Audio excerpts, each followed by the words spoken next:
Hello mga mare. Tara, samahan niyo ako gumawa ngayon na choco palita. Nakita ko lang yun dito sa TikTok, kaya naman gayahin natin. Dahil tayo ay dakilang inggitera. Pero hindi tayo mainggit sa buhay ng iba. At dito nga gumamit ako ng glutinous rice. Tapos syempre lalagyan lang natin yan ng water. At syempre mimix natin siya.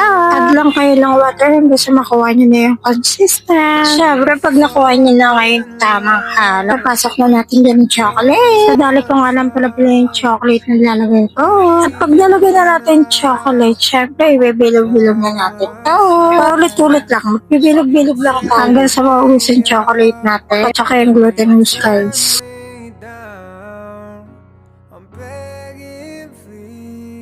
At dito nga nagpakulo na ako ng water. Pag kumulo na yung water, tsaka natin lalagay dito yung ginawa natin. Ilagay na yan lahat, hindi naman sila magre-reklamo. Mas gusto nila yung magkakasama sila, hindi magkakahiwalay. Yes, sinabi nila yung sa akin, ayaw nila maghiwalay. At pag nalagay na natin lahat, wait lang natin hanggang sila ay lumitaw. Kaya siya ay tinawag na palitaw. At dahil siya ay may chocolate sa loob, siya ay choco palitaw. At isali na nga natin sila dahil sa pinagawaan ko sa kanila. Yes, para hindi madaming hugas. Kasi maubos din naman yun. Okay na yan dyan ilagay.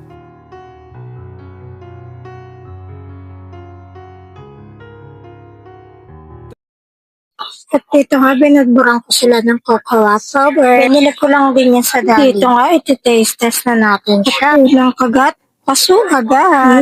Sarap. Kaya gumawa na rin kayo.